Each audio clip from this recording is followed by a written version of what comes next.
অংশবধ আজি ৪ৰ্থ কীৰ্তন আমি আগবাঢ়িছো। কৃষ্ণ ঘোষা।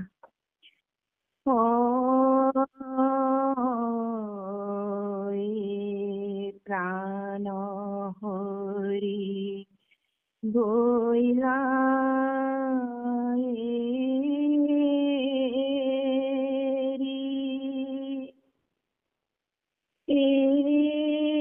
প্ৰাণ হৰি গৈলা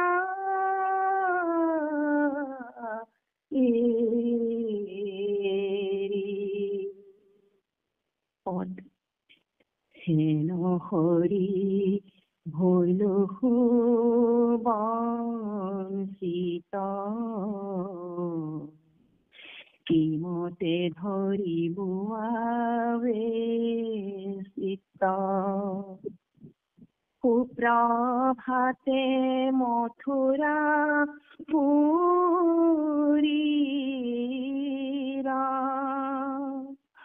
মুখ দেখিবে স্বামীৰ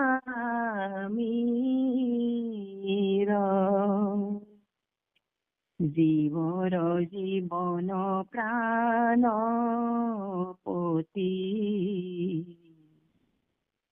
আজি পাইবে কোন ভাগ্যৱতী কিনো সুপ্ৰখন হৈলা বিধি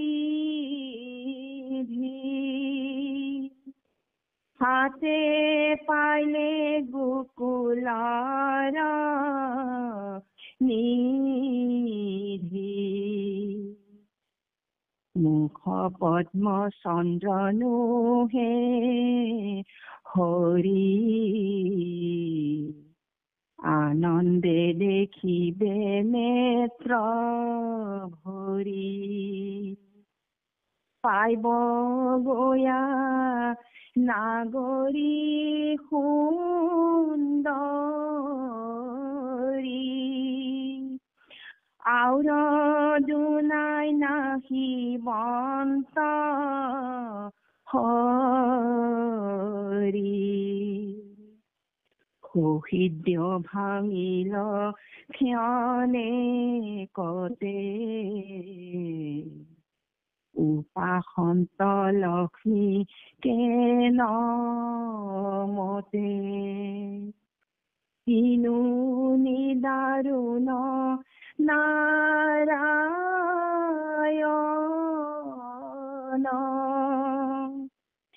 নুবুলিলা প্ৰবোধ বচন পতি পুত্ৰ এৰি ভৈলো চেৰি কোন হতে প্ৰভু গৈলা এৰি কিনো বজ্ৰে বান্ধিলে কহিয়া ভকতক গৈলা দুখ দিয়া আমি মৰু তোমাৰ বিৰহে জানি কেন মতেৰি দি দহে সহে এহি বুলি কান্দে গোপনাৰী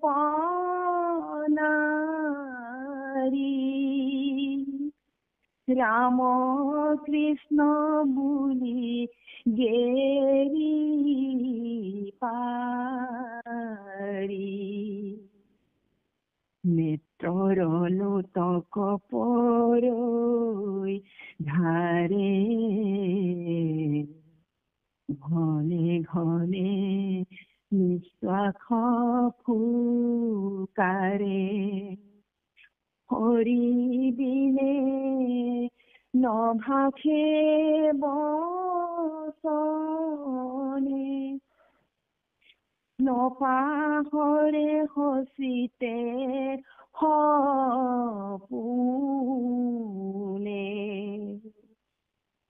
ৰাত্ৰি দিনে গাঁৱৈ হৰি গীত কৃষ্ণ তেওঁৰ প্ৰিয় প্ৰাণ চিত্ত কায়স্থ শংকৰে এ ভুৱনে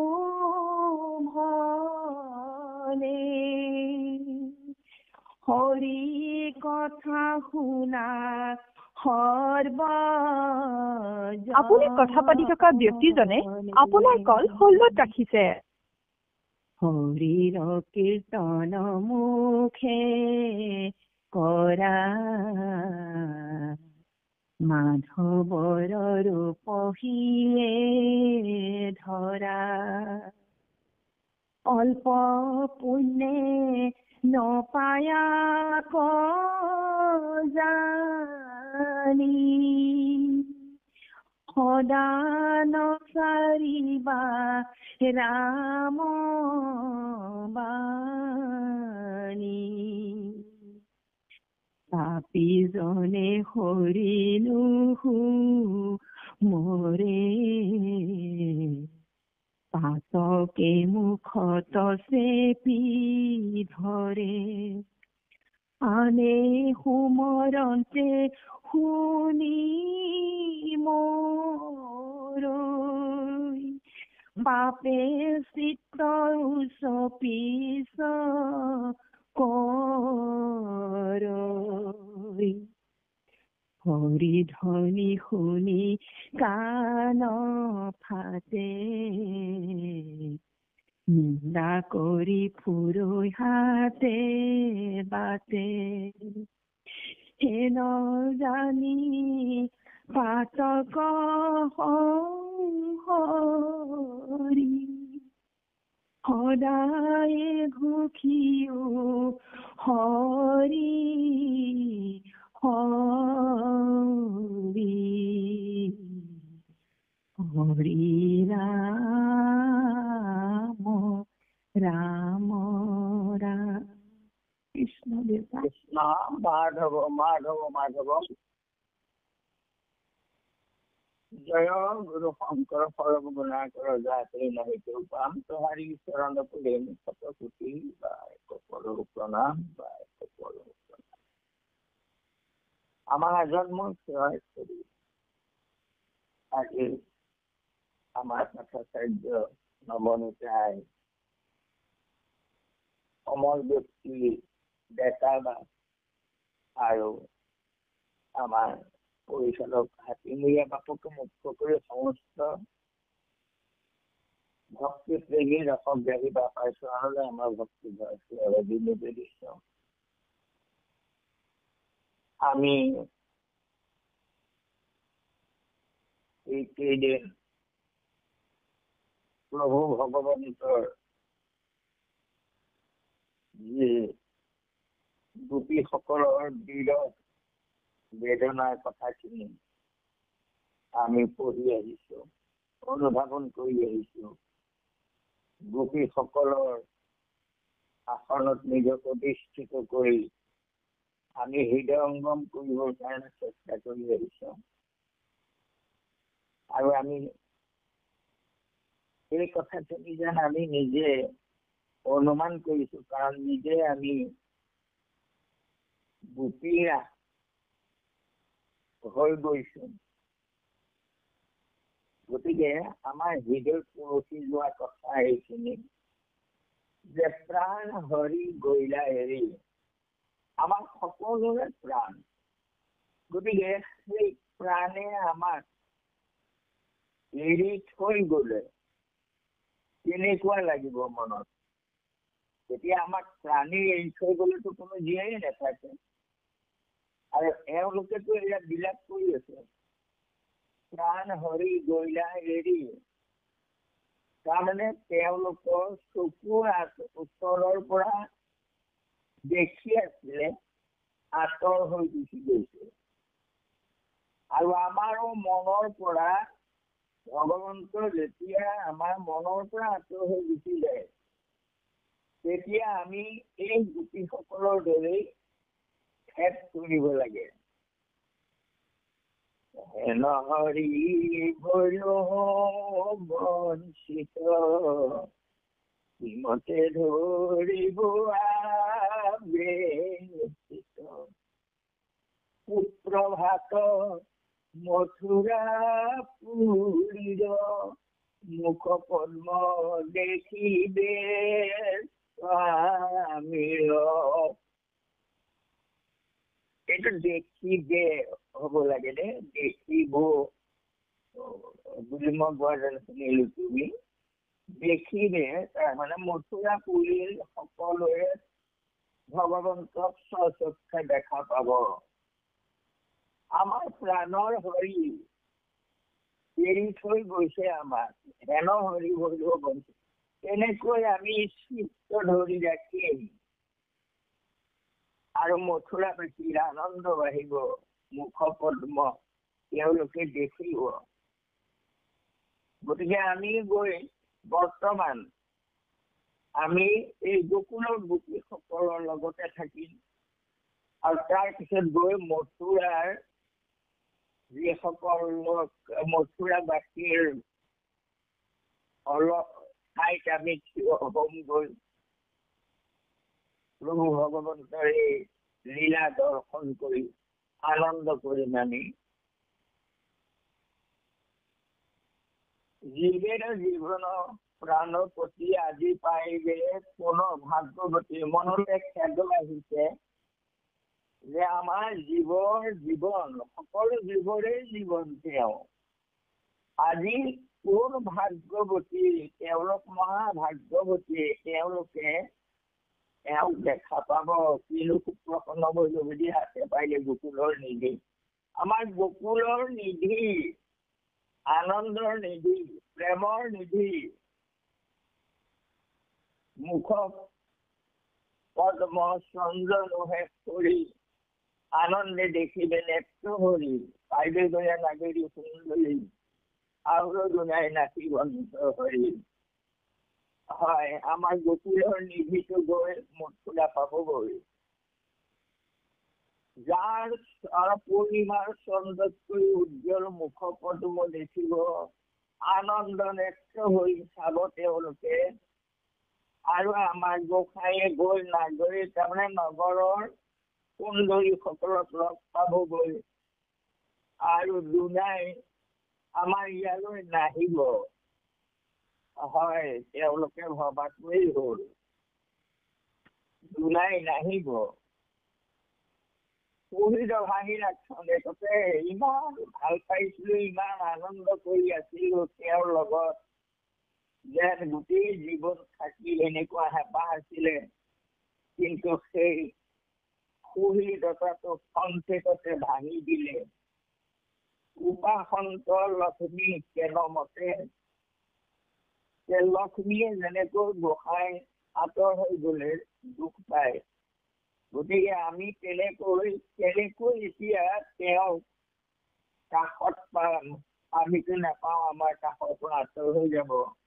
গতিকে আমি সেই লক্ষ্মীৰ প্ৰতি, লক্ষ্মীয়ে যেনেকৈ ওচৰত নাপায় দুখ পায়, সেইদৰে আমাৰ দুখ হৈছিলে। কিন্তু নিদাৰুণ নাৰায়ণ প্ৰভুনো আমাৰ কাৰণে ইমান নিদাৰুণ কিয় হ'ল? আমি তেওঁক ইমান প্ৰেম ভাৱে ভাবো। নবুলি না প্ৰবোধ বচন, আমাক এবাৰো তেওঁ কথাষাৰ নকলে, প্ৰবোধ দি থৈ নগল। প্ৰতি পুত্ৰ এৰি ভৰিলো চেৰি, কোনকতে ধৰিলা তুমি এৰি। যে আমাৰ প্ৰতি পুত্ৰ সকলোৰে আশা ত্যাগ কৰি, তেওঁলোকৰ লগত পোৱা সুখ ত্যাগ কৰি, তোমাৰ লগৰ সুখ, পৰমাত্মাৰ লগত যে সুখ পোৱা যায়, সেই সুখ বিচাৰিছিলো। প্ৰভু কিনো বৰ্জে বান্ধি দেখুৱা, ভকতক গৈলে দুখ দিয়া। ডাঙৰ কথা। আমিও সেইদৰে ক'ব পাৰোনে যে আমাৰ মনৰ পৰা কেলে এৰি যোৱা আমি ভকত, সেইটো কোৱাৰ আগতে নিজে আমি চিন্তা কৰিব লাগিব সঁচাকৈ আমি ভকত হ'ব পাৰিছো নে নাই। আমি বাৰু তোমাৰ বিৰহে জানি কেনে মতে হৃদি সহে, তোমাৰ বিৰহত আমি মৃত প্ৰায় হৈ গলো, আমাৰ হৃদয় কেনেকৈ কহিব, এই বুলি কান্দৰি গোপনাৰী ৰামকৃষ্ণ বুলি বেৰি পাৰিব। ৰাম কৃষ্ণ এইদৰে তেওঁলোকে চিঞৰি চিঞৰি কান্দিছে, নেত্ৰৰ লোকক পৰিধাৰে ঘনে ঘনে নিশ্বাস পুকাৰে। হৰি যিনে নভাষা বচনে, নপাহৰে সচেতে সপোনে। হয়, হৰিৰ বাহিৰে অন্য চিন্তাই নাই। সদায় শৰণে সপোনে কৃষ্ণৰ কথাকে তেওঁলোকে গাই থাকিলে, দেখি থাকিলে,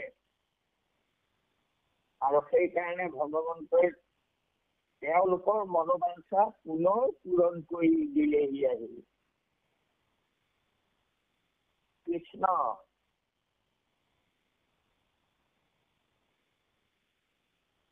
ৰাত্ৰি দিনে গাঁৱে হৰি গীত, কৃষ্ণত অৰ্পিলে প্ৰাণচিত। আমি আমাৰ প্ৰাণ আৰু চিত্ত অৰ্পণ কৰিব পাৰোনে ভগৱন্ত? কায়স্থ শংকৰে ঘনে হৰি কথা শুনা সৰ্বজনে। গুৰুজনৰ বাণী এয়া, সকলোৱে শুনাচোন হৰি কথা এয়া। কেনেকৈ গোপীবোৰে বিৰহত কান্দি মৰিছে, অন্যহাতে মথুৰাবাসীয়ে তেওঁক পাই আকৌ কেনেকুৱা আনন্দ কৰিছে। এই কথাবোৰ শুনা, হৰিৰ কীৰ্তনৰ মুখে কৰা, মাধৱৰ ৰূপৰ হিয়ে ধৰা। তোমালোকেও কীৰ্তন কৰা, গোপীবোৰে যেনেকৈ মনে প্ৰাণে তেওঁক চিন্তা কৰি আছে, তেওঁৰ গুণবোৰ সুঁৱৰি সুঁৱৰি কান্দি আছে, সেইদৰে মাধৱৰ ৰূপটো হিয়ে ধৰা। এইখিনিতে এটা কথা আহে আমাৰ মনলৈ যে মাধৱৰ ৰূপটি যে আমাক ধৰিবলৈ চাবলৈ কৈছে। আমি বাৰু সেই আসনত বহুৱাই লৈ, ৰত্ন সিংহাসনত বহুৱাই লৈ যিটো ৰূপ আমাক ধ্যান কৰিবলৈ কৈছে, সেই ৰূপটোকে আমি সকলোতে দেখিব পাৰিম জানো? সেই ৰূপটো যিটো ধ্যানৰ ৰূপটো বহুত ডাঙৰ, তাৰমানে একেবাৰে শেষৰ পৰা নখলৈকে। গতিকে সেইটো আমি ধৰি থাকিব নোৱাৰো, তেনেকুৱা ৰূপটো নেদেখো। যে আমি কি কৰিব লাগিব, ভগৱন্তৰ এই বাল্য ৰূপটো, মহাপুৰুষ মাধৱদেৱে সেইকাৰণেই গোবিন্দ চিন্ত বাল গোপালন বুলি বিভাগ লিখিছে। আমি ঠিক তেনেকুৱা সেই ৰূপটোকে অহৰহ আমি চাই থাকিব পাৰো, আৰু আমাৰ হৃদয়তো সেই ৰূপটোকে আমি সেই বাল্য ৰূপটোৱে হৃদয়ত ধৰিব পাৰিম।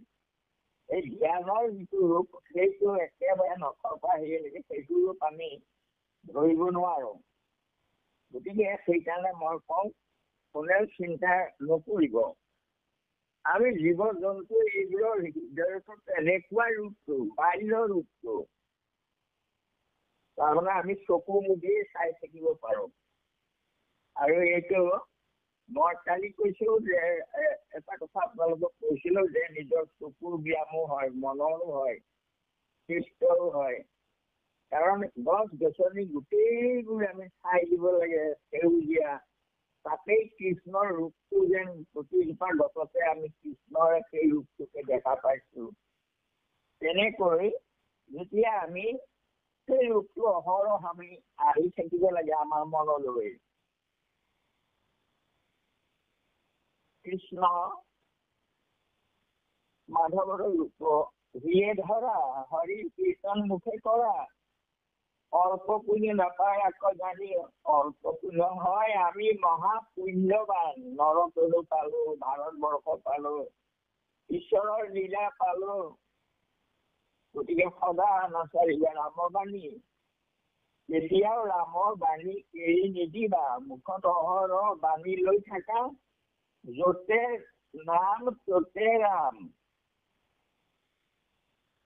য'তে আমি ঈশ্বৰৰ কৃষ্ণৰ নাম য'তে লৈ থাকো ত'তে কৃষ্ণ, যেই নাম সেই কৃষ্ণ ভজা নিষ্ঠ কৰিম। গতিকে আমি এই কথাষাৰ, এই যে আমাৰ তাৰমানে সদা নচাৰিবা বা পাপীজনে হৰি নুসুমৰে, কোনে নুসুমৰে? পাপীজনে পাতকে মুখতো চেপি ধৰে। ভাবক, নিজে ভাবক, আমি হৈছিলো কি তেনেকুৱা? আমাৰ যে হৰি বাৰে বাৰে আমি সুমৰণ কৰিব নোৱাৰো, কেলে নোৱাৰো? আমাৰ পাপ হৈছিল কিবা, পাপ আছে নেকি? আমাৰ হৃদয়খন পৰিষ্কাৰ কৰিব পৰা নাই নেকি আমি? সেইকাৰণে মনৰ পৰা আঁতৰ হৈ যায়। শেষ কৰক। গুৰুজনে কৈছে পাপীবোৰেহে নুসুমৰে, হয় তুমি পাপী নেকি? কিয় নুসুমৰা? পাতকে মুখতো চেপি ধৰে। ডাঙৰকে ৰাম কৃষ্ণ হৰি বুলিবলৈও তাৰমানে মুখখনত ডাঙৰকৈ নলাই, মাত্ৰ নলাই মানে কেলে নলাই বুলি কৈছে গুৰুবাণী। যে পাপে চেপি ধৰে, সেইকাৰণে ৰাম কৃষ্ণ বুলি ক'ব নোৱাৰে তোমালোকে। বৰ ডাঙৰ কথা। সেইফালৰ পৰা চালে আমি সঁচাকৈয়ে পাপী।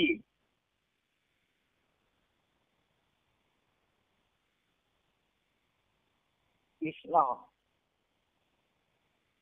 আনে সুমৰণকে শুনি মৰৈ, পাপে চিত উচ্চ কৰৈ। আনে সুমৰে, নাম গাবলৈ বহিবলৈ ক'লে ভকত নবহে কিছুমান। কেলে নবহে?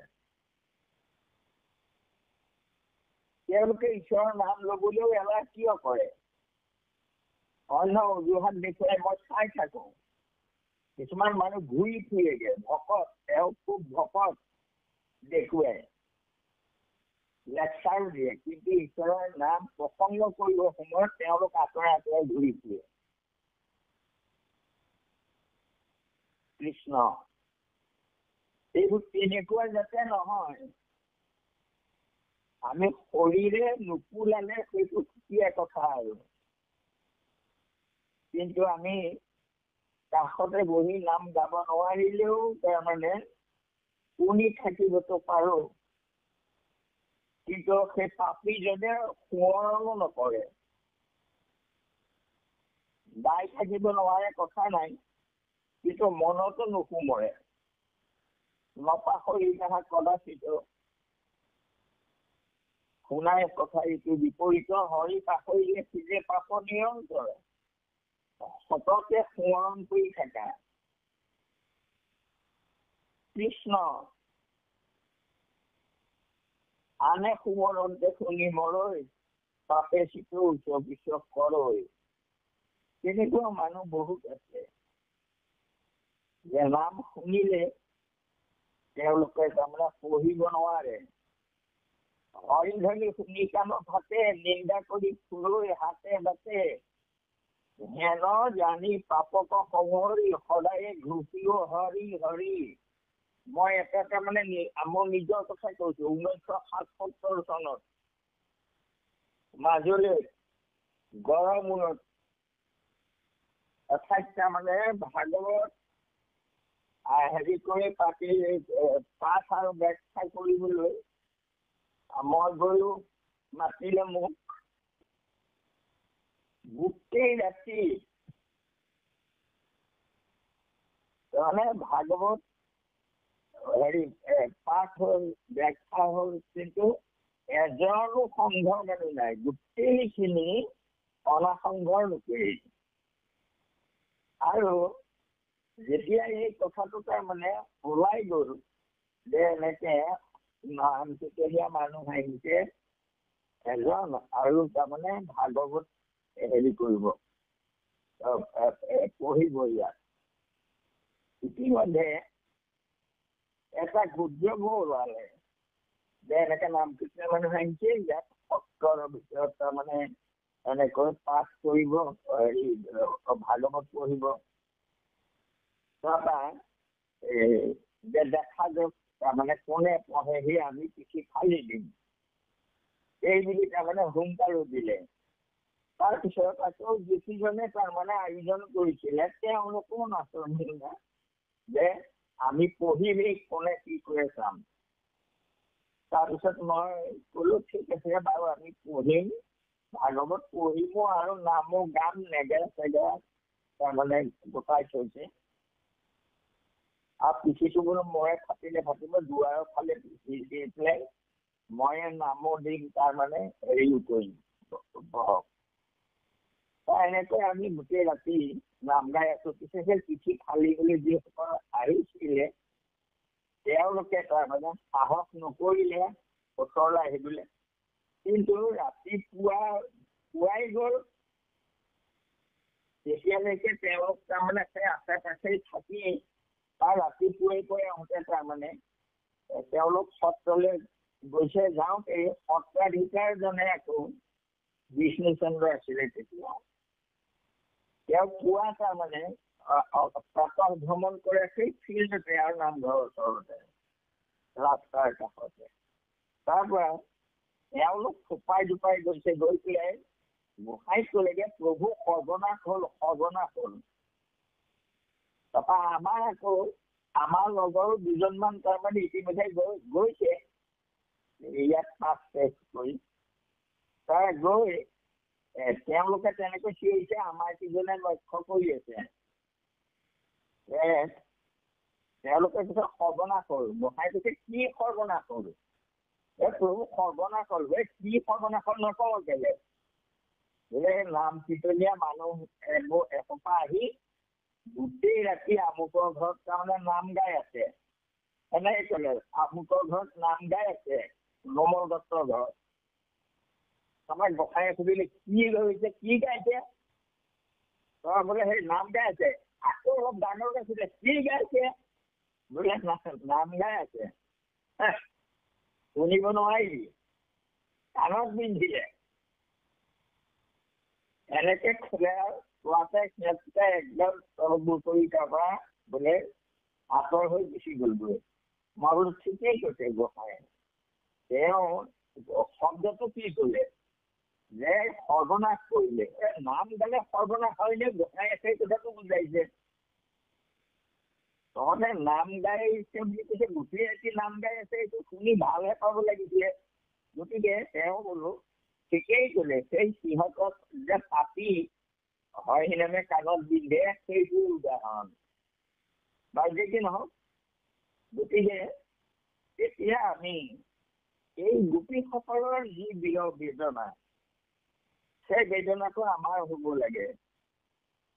আকৌ যেতিয়া মথুৰাত গৈ গোসাঁই প্ৰৱেশ কৰিবগৈ, তেতিয়া আমি সেই মথুৰাৰ সেই ভৰসালত উঠি যে চাব, সেইদৰে আমি তেওঁলোকৰ লগত গৈ আমিও আনন্দ উপভোগ কৰিম সেইদৰে। আৰু আজি আমি এই কথাখিনি হৃদয়ংগম কৰোঁ। এটা গুৰুত্বপূৰ্ণ কথা মনত ৰাখিব, হৰিনাম কিয় নাহে মুখত বুলি ক'লে আমাক এটা ডাঙৰ কথা কৈছে, পাপীজনে হৰি নুসুমৰে। আমি এতিয়া নিজক কওঁ যে আমাৰ হৰি কিয় সুমৰি থাকিব নোৱাৰো, তেতিয়া নিশ্চয় আমাৰ পাপ আছে। আমি ডাঙৰকে ৰাম কৃষ্ণ মাধৱ এইবোৰ ক'ব নোৱাৰো শব্দ। কেলে নকওঁ?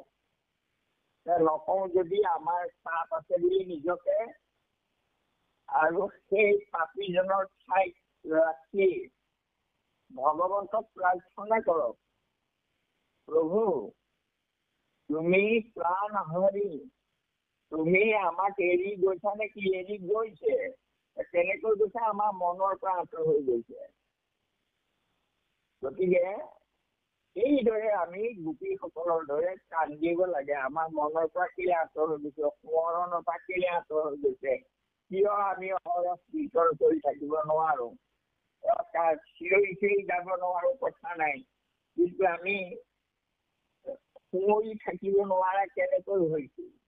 যদি হৈছো তেতিয়াহ'লে আমি সতৰ্ক হ'ব লাগে, গুৰু বাণী যে পাপীবোৰেহে সুঁৱৰিব নোৱাৰে, পাপীবোৰেহে নাম ল'ব নোৱাৰে।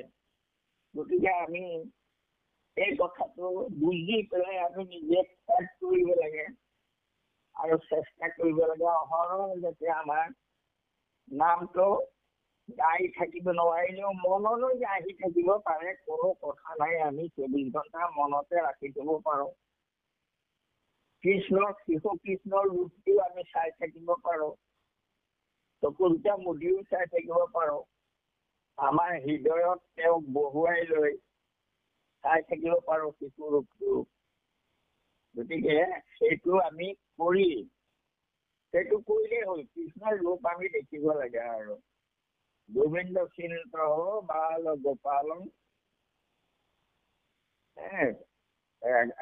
কৰ পংকজ যুগ ধৰি পদ পংকজ বয়ন নিবেশ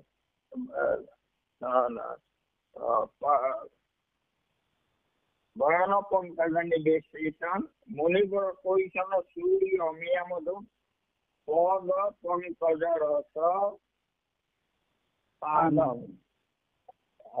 কৃষ্ণ মাধৱ মাধৱ মাধৱ, আমি সেই ৰূপটো চাব পাৰো হৃদয়ত, সেইটো চাই থাকিলেও হ'ব। আমাৰ কৃষ্ণৰ লীলাবোৰ চকু মুদি চাই থাকিব পাৰো, যশোদাক কেনেকে আমনি কৰিছে, যশোদাই কেনেকৈ বান্ধিছে, কেনেকৈ উলুফল লগাই টানিছে, নন্দৰ কোচত লৈছে, সেইখিনি চাই থাকিলেও আমাৰ হৈ যাব গোপীসকলৰ দৰে। কৃষ্ণ মাধৱ মাধৱ, এইখিনি ক'বলৈ নাপাব পৰা খিনি আপোনাক মৰিখন কৰিব। কোটি কোটি ঘৰৰ অপৰাধন্তে কৰময় দুৰাখন, হে হৰি মুখ দেখো আনমানি সমীৰ উপকৃতময়, সমীৰ উপকৃতময়। কৃষ্ণ মাধৱ বান্ধৱ শ্ৰীমন্ত শংকৰ হৰি ভকতৰে নানা জানো কল্প কৰি তাহান্ত বিনাই নাই। আমাৰ পৰম গুৰু, আমাৰ পৰম গুৰু, আমাৰ পৰম গুৰু কৃষ্ণ মাধৱ বান্ধৱ, কৃষ্ণ মাধৱ। কৃষ্ণ দেউতা কৃষ্ণ। হৰি ধ্বনি শুনি কাণ ফাটে, নিন্দা কৰি ফুৰৈ হাতে বাটে, হেন জানি পাতক সংহৰি, সদায় ঘুঘিও হৰি হৰি, হৰি ৰাম ৰাম ৰাম, জয় ৰাম জয় নাৰায়ণ, জয় কৃষ্ণ জয় জগৎগুৰু শ্ৰীমন্ত শংকৰ। অ হৰি, অ